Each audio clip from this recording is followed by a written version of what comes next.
postable one. So today, well, first of all, I'm Kim Parks. I have been working at Saklan since 2001. I started as a little mini camper preschool camp counselor. That's how I got my foot in the door, and then I was teaching 4th and 5th grade in public school.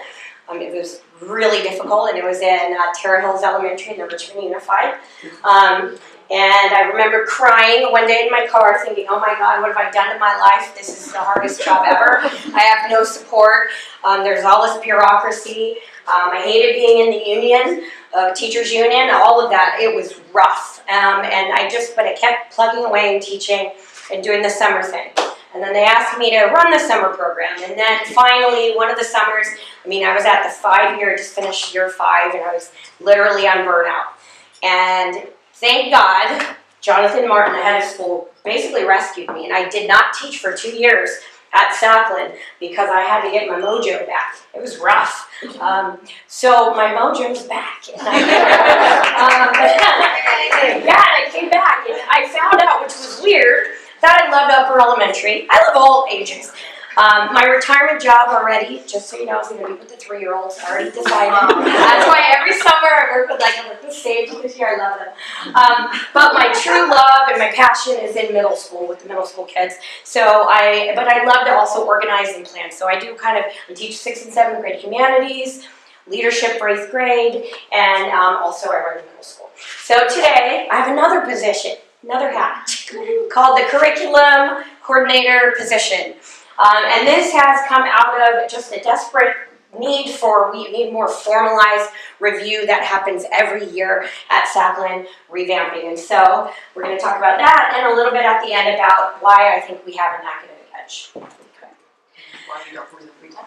Yeah, why I have no free time. Okay, so again, this is all good information that you can look at and read more, closely later. But basically my job is to lead and organize, okay? So I have a committee of people who actually wanted to work on this committee, and I have 5 other people. We're just about to get started meeting in the committee process. We meet usually during the school day, and our job is to set the process. What are we going to do? Which subjects are we going to review? How are we going to go about doing that? How are we going to divvy up the work and delegate? What do we need from the teachers? So coordination, we meet, we advise. Once we do, we always have to do a review and research process, and I'll talk a little bit more about that. So we have to get all of that. We start having somebody, usually me, I'll probably, with Peter's help, I will start researching the latest and greatest, whatever. So last year was math. So what is the hottest math programs out? What are they doing? We actually went to a school and observed one that was using one of the new math programs, saw how they implemented it.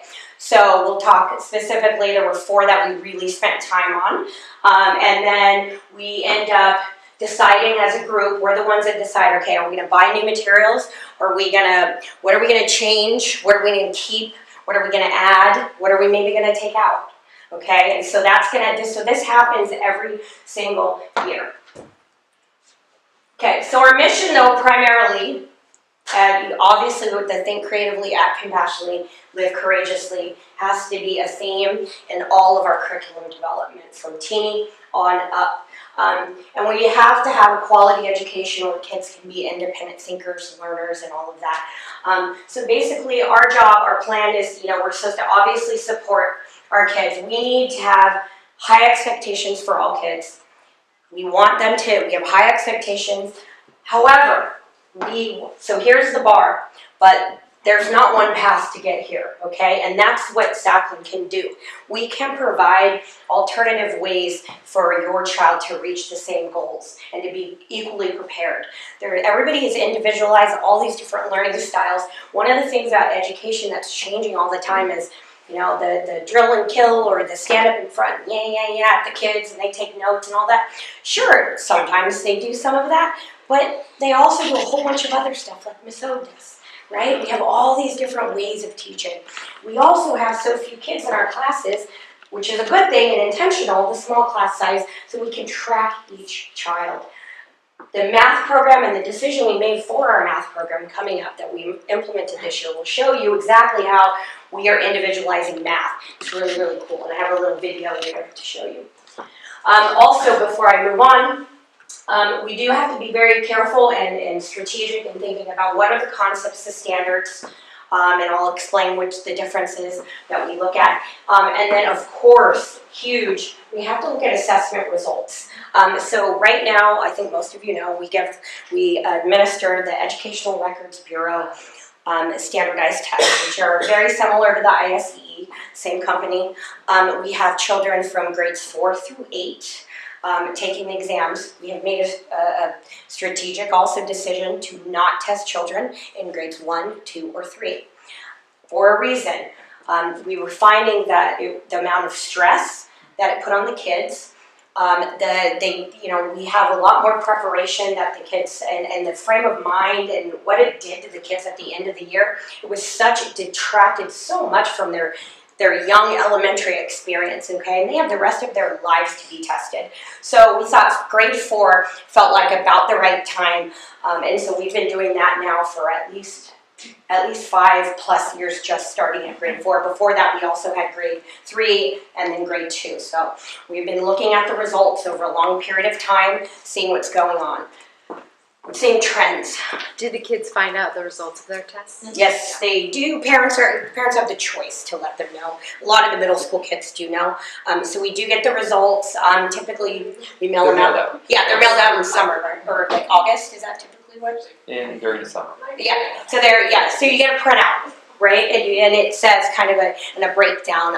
And yes, it shows how they do. And then we have a copy, obviously, on file. Okay, so another thing is that my job as curriculum coordinator with my committee, we're in charge of ensuring and guaranteeing that these things are happening, that the implementation in every classroom is happening, that the modernization, that the review, that the high quality curriculum overall is there and in place, okay? So it's my job, so moving forward for this year, so we're in the implementation phase of new math, and we have all this new STEM stuff. So my job is to get with people who, like, for example, Vicki and I have already talked, and so we have kind of a plan. We've made a timeline for each year, checkpoints, checking in. Okay, we did professional development with the teachers who are taking on the new Nancy Larson kits. Okay, so we start there. So we have new materials in pre-K. It's like pre-K, K. 1, 1, 3. So we have them in like at least minimum of 5 different grades that are like our pilot classrooms. And so then we're going to be tracking. They got trained, they're using them, and then every couple of months we check in, we look at data, we look at anecdotal research. They might end up having questionnaires handed out and things like that, so we can see how well is this working. How much more do we want to add more new? Do we want to replace out all the lower school science at this point and totally modernize and get all Nancy Larson? Or are we going to do, right now we're about, I would say, some are doing all new, and then we have some that are doing like a few new things and they're keeping about half of what they did before. So that part I have to watch. Also, if you guys are aware, we are accredited by California Association of Independent Schools and Western Association of Schools and Colleges, okay? We do a lot to be in good graces with them and to meet all the expectations. So we have to produce a report. It's about 200 pages, self-study. It takes more than a year and something every time we do it. The longest you can be accredited for is 7 years. Thank goodness we have just been accredited for 7 years. With a about 3 or 4 years in, we have a checkpoint, and then every year we have to peer. And usually we work together to look at what they recommended that we do. They make major recommendations, and we had, I think, about 6 or 7. What were the main things? We only had 1 related to teachers, students, and curriculum. And so that's the one that we are addressing, and this is it. So we have to focus on reviewing our scope and sequence of skills and content, making sure it's differentiated, which means that it's individualized for kids so they can learn, and we're teaching in different ways to reach all learners. That we are teaching in a diverse way about diverse cultures and people, different socioeconomic classes, that we're inclusive. So those things we have to also make sure that we're reviewing every subject, in every grade for it.